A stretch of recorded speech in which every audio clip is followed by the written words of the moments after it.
Hey everyone, my name is Chris Lambert. On this channel, we talk Ye, and today was one for the record books as Ye is going through a storm of cancellations.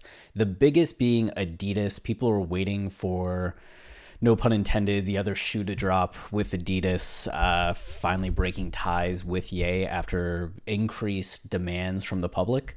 And they have this statement here, and there's a little bit to get into. You can see we have a number of tabs. We're going to be looking through some of the fallout from today, also some of the kind of interesting details of it. Like right here, we have the patents and designs from Adidas and seeing some of the ownership. So Adidas's comment, which came out really early, the first rumor, Bloomberg had like a soft confirmation around 2 a.m. and then at 6 a.m., 7 a.m., Adidas officially like hit the world with the statements.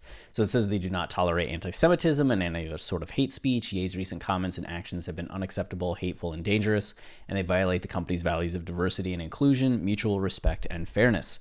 After a thorough review, the company has taken the decision to terminate the partnership with Ye immediately, end production of Yeezy branded products, and stop all payments to Ye and his companies.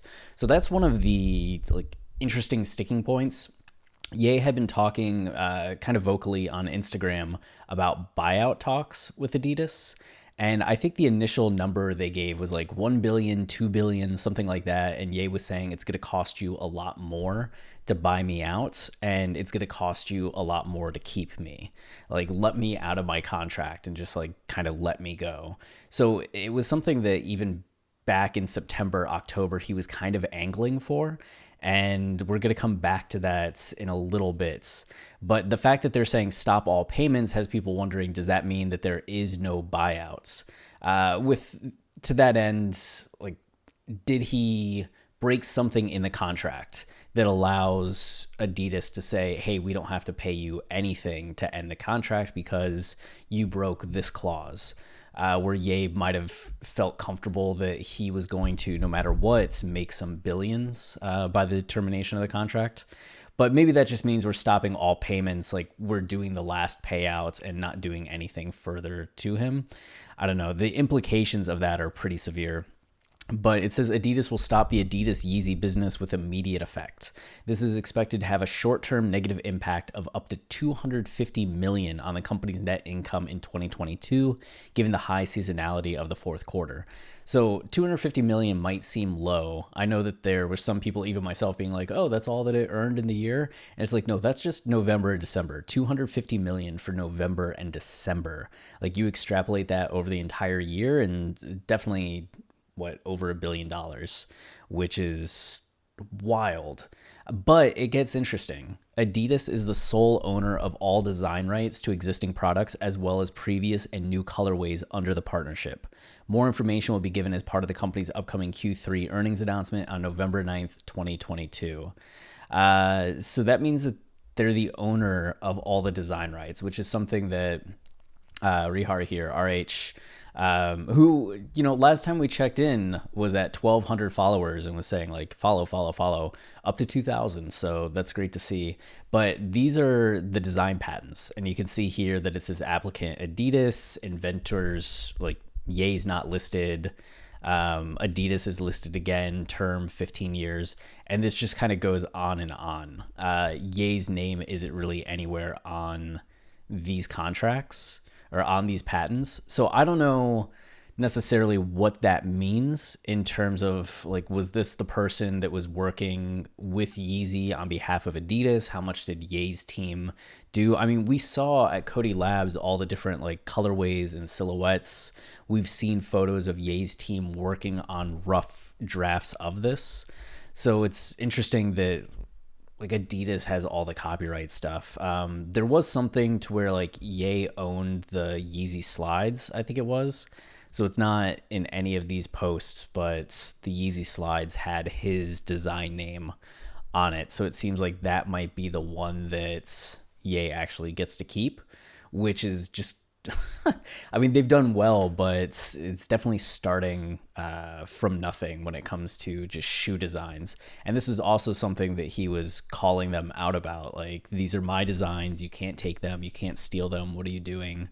And here they are, like, saying that we own all of this and we're the sole owners of all of this and we're going to be able to like use them. So I don't know. Does that mean wave runners are going to come out in 3 years and they'll be like, hey, a DZ? I don't know what they'll call them. Some like dumb name that's a twist on the Yeezy brand, but it definitely seems like they're going to come back trying to sell them. So it wasn't just Adidas. Like there was a ton of fallout from today. One of the things I don't have listed here is a lot of people tied to Donda Sports quit, like Jaylen Brown, Aaron Donald. We're just like, we're no longer associated. We're going to get to the fallouts for the basketball team. But Gap also is removing all the products and it shut down the Yeezy Gap websites. Somebody tried reaching out to the Yeezy Gap customer service and were hit with this email address. Does it exist? Or is it even monitored at this point? And people were saying that all this stuff was going to go on sale in the stores because the actual locations have these bags still. So if you don't care about any of the current controversy and you just want to get some Yeezy Gap, you might want to run to your local Gap store and see what's on clearance, because it seemed like they were trying to clear out everything. But that's another fallout, is that they were planning on continuing to sell things into 2023. I think it was Q1, Q2 of 2023, but they're done with that. And then Forbes immediately put out "Billionaire No More. Ye's anti-Semitism obliterates his net worth as Adidas cuts ties." So they valued him, or gave him an evaluation now down to 400 million. So they're saying that he went from, billionaire status down to just 400 million, which 400 million is still like a lot of money. I know a lot of people are going to be like, what, 400 million? Like 400 million's a ton. Oh yeah. Adidas's stock has just like plummeted. But that's not just Ye. Like Nike, Adidas is down like $100 and Nike's down $70 in the year. Just like bad market overall. But 400 million, if Ye's looking to reboot Yeezy, right, and start doing like new shoes, new products and merchandise, that 400 million is going to go fast. And the goodwill that it seemed that he had with a lot of people and companies, like he had the venture capitalist, the Shervin guy, come on board, and Shervin was there for a week or two before leaving, just due to differences with Ye.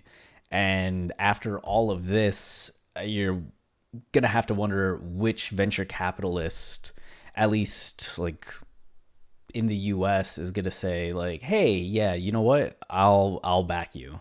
I'm sure there's like someone that's going to be willing to do it, but the fallout that a lot of people are going to get at this point, with Ye being in the social place that he currently is, with it kind of being the it thing to be seen, rejecting him, denying him, or even people putting pressure. We've seen that with canceled people before, where they try to get a new job or they partner with somebody and people immediately reach out like, why are you doing this? I don't like this. And then the people have to back off.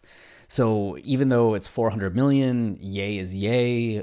I don't know what investment backing he might get, and that 400 million could go like very, very quickly. I mean, he was talking that he only has 120 million liquid in his bank account. That's what he said in the Lex interview that came out the other day.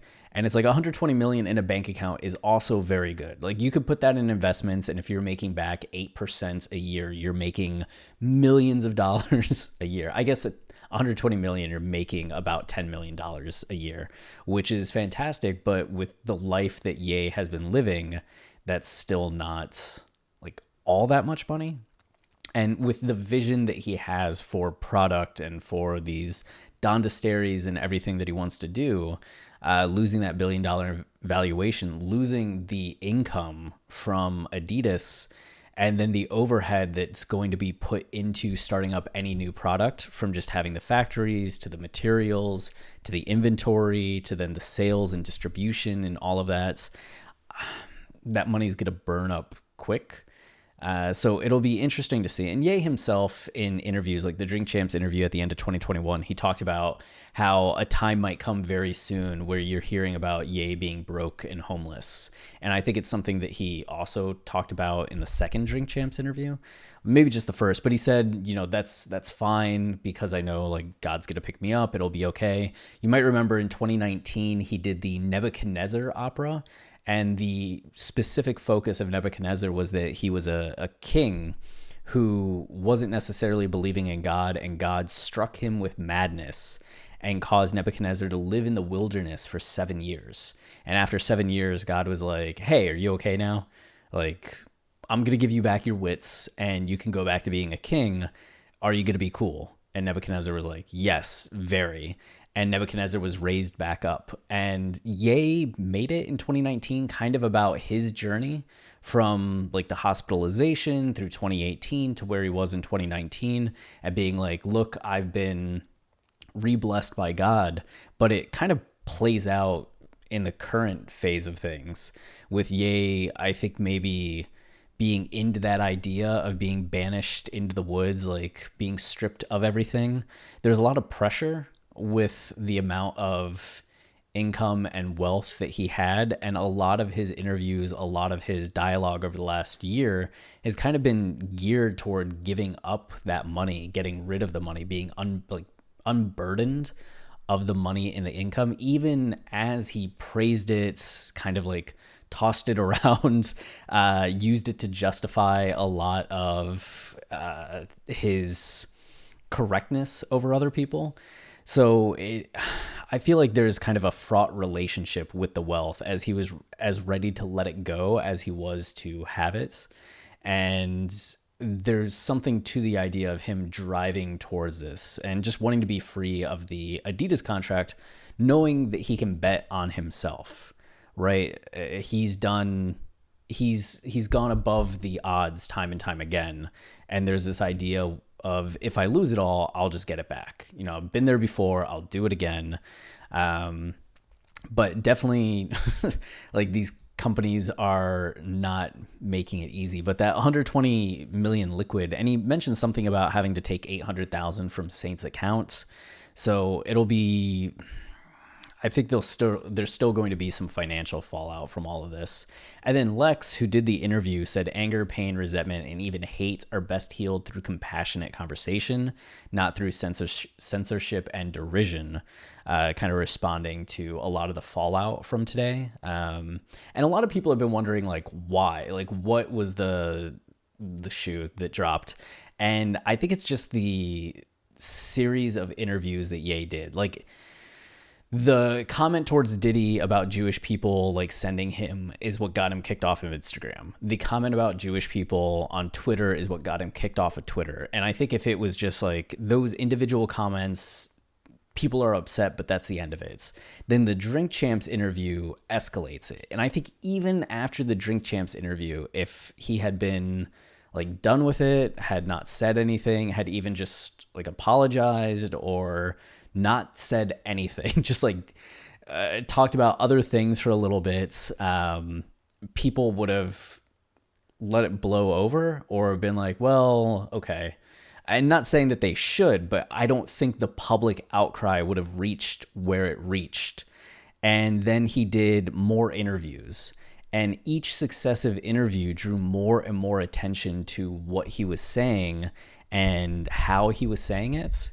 And we saw at the end of some of these interviews that he was aware of the fact that he was upsetting people. He was aware of the fact that he's not calling out individuals, he's calling out groups of people, and was making a point to say, like, I'm hurt and I'm trying to hurt, and I won't have people apologize to me for my pain before I apologize to them, but I'm hurting, I'm upset about how like I've been treated, how my people have been treated, and I think this needs to be a conversation, and then would double down on the negative, like hateful rhetoric in the next interview.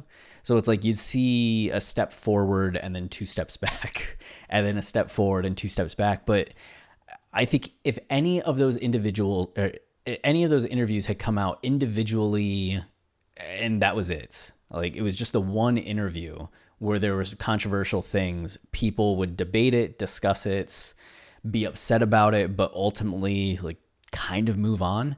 But the fact that he did like 7 interviews in quick succession and 4 of them featured this anti-Semitic comments after the DEF CON tweet, that the typo, like that typo is going to be something that's just discussed for a long time. It's like a $1 billion typo, going from DEF CON to DEathCon. And we see the fallout from all of that combined. I think it took all of that combined and people hearing the statements and the clips circulating for 2 weeks. And we're at where we're at because of that. And this is something in terms of like compassionate conversation. There's a man, and upsets me so much that I can't remember his name right now, but he's known for, I even got to interview him at one point. He's known for the fact that he converted, I think it's like hundreds of members of the KKK away from being part of the group. He's a musician, a pianist, a black man, and he just befriends them through music, through conversation. He'll sit down and have very intense conversations with them where they're hateful, they're angry, but over time and over multiple conversations, he wins them over. They start to feel ridiculous, they start to feel silly, and they start to rediscover their humanity and break away from the negative stereotypes, the negative thoughts. The reality of interacting with him overshadows everything that they've been told and taught, and the generalizations that have been like indoctrinated into them. And so Lex talking about like, you know, compassionate conversation goes a long way. I think that there's like a huge point there. It's just one of those things of like, what platform are you giving it as it's happening? And does it have to be that the compassionate conversation is always happening publicly, where the hateful rhetoric is also being espoused over and over again and dog whistling to people that really want to hear it and want to use it, or even to people that are getting frustrated on Ye's behalf, and they may not have even cared about this conversation until 2 weeks ago, and the way in which things have built up against Ye has only inspired people to think that he's correct and start to agree with him. But even to that, I would say that Ye himself has apologized multiple times, and most heartfelt at the end of the Lex interview, and acknowledged that he has purposefully been trying to hurt people. He is hurt and wanting to address it, but has lashed out in the way that he has been addressing it. And I think he understands what he's been saying, but has still said it. And it's one of those things, as people try to defend it and try to say like, well, he didn't mean it this way, didn't mean it this way, he has acknowledged that he kind of did. Like, he didn't feel like all the hate. It's not like he's saying like, I hate these people, but he knows that how he's saying it is stirring up the negative emotions in others, and it's not this unaware thing. So it's like, even if you're defending what he's trying to say, it's understanding that he still said it in a way to purposefully spark the negative reaction that people have had against Jewish people, or say that Ye's right about Jewish people. And that's what makes it such a complicated thing, because as you're trying to have these compassionate conversations, it's still inspiring a lot of anger. And people are angry because they're upset that Ye has gotten to this position. They're upset of people, like how people have reacted towards Ye and doubled down on defending him and being angry on his behalf at people. And it's just like overall sad. As somebody that's really caught in between, it's just been like disappointing. And I still think Ye, in some respects, understood the consequences and wanted this as a situation. Jason White, who's head of the Sunday service choir, said it was a strategy, dot, dot, dot, and it worked. Which, there were Instagram posts of Ye like kind of saying, you're going to let me out of my contract one way or another. Like, you might not like it, but you're going to let me out of the contract. When he was on the Drink Champs interview, he was purposefully prodding Adidas, saying, I can say anti-Semitic stuff and they won't drop me. And there have been people on social media clipping that and being like, look what happened. They dropped you. And it's like, yeah, I think he knew that. I think that's why he said it, because he wanted them to be like, oh yeah, okay, we'll drop you. It's like the oldest trick in the book. I don't think he really believed he was so untouchable. I think he wanted it to happen and was aware of what he kind of needed to do to reach that point. And there's been fallout. Like, Donda Sports is essentially like over. Antonio Brown, who's head of Donda Sports, released a statement saying, over the past few weeks, the world's reactionary and selective outrage at comments in the media made by my brother Ye have inflamed and sparked rampant conversation and reflection. I too have been able to reflect on statements that I and others in my circle have made that lack clarity in expressing my stance. The people and brands that have relentlessly profited from Black ideas and Black culture choose to distance themselves at a very specific time, a time that demonstrated their prioritization of certain groups over others. So one of the most like vocally strong defenses of Ye, and one of the most eloquent things Antonio Brown has ever released as a statement. None of us in this world are free of judgment, yet we live in a time where scrutiny and pessimism have driven our dialogue on cultural issues toward diatribes. Sensationalism and groupthink have forced people to not speak their minds and act out in fear rather than love. For these reasons, I stand by my dedication to freedom of speech, thought, and opinion. And still, like, the freedom of speech thing is always such a complicated point, because like the idea of the freedom of speech was like you're free of government retribution. Like, you could criticize the government and they couldn't put you in jail for it, right? But it doesn't mean like you have freedom of speech to say anything and like people have to be okay with it. It was never about that, which is why if you yell fire in a movie theater, you're still arrested, right? The government's not going to arrest you for criticizing, but it's like you can't incite the panic that it's happening. And likewise, like, companies don't have to work with you. They don't have to be like, freedom of speech, I respect it. But then also, like, Variety was talking, should we remove Ye's music from streaming platforms or from just like listening? And it's like, what a precedent to set, because the art is the art, and the art isn't reflective of what's been said. It's still like thoughtful, thought-provoking. It's works that people have honored and cherished. Just because people are disagreeing with where the artist is at in their personal life doesn't mean that we have to remove that art from the platforms, especially when like nothing has like, it sucks to hear the things that Ye has said, especially as like a Jewish Ye fan, but it's not like murder. It's not like this legal issue that's harmed somebody, or he's starting like a harmful political party and using his music as a means to like drive it.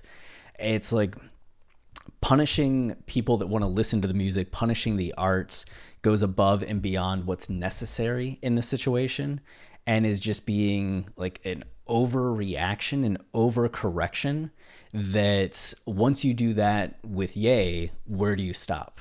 And what's the limit, right? If you remove it, do you ever put it back? Do you just wait like a year and then put it back? It's like, oh, it's okay now. He hasn't done anything. Like, what about historical artists? Like, there's so many artists and people's favorite artists that if you were to take out every movie that has a controversial person in it or someone that's said or done something bad, how many movies are left? How many albums are left? How many TV shows? How many like works of arts? It's startling how complicated and brilliant and awful people can be. And even people, how kind they can be to someone and how cruel they can be to somebody else. But if we start picking and choosing based on these momentary backlashes, what art can and can't exist, we're going to be left with very few things of actual value. And it's a complicated thing to hold the idea of both the arts and the artist and separate them, unify them, whatever you want to do. But it's something that you have to do in like an adult society and world, because the line is so subjective and so impossible to hold that it just leads to chaos the moment that you start going down that path. And I know that there's an idea of like, well, you know it when you see it. But no.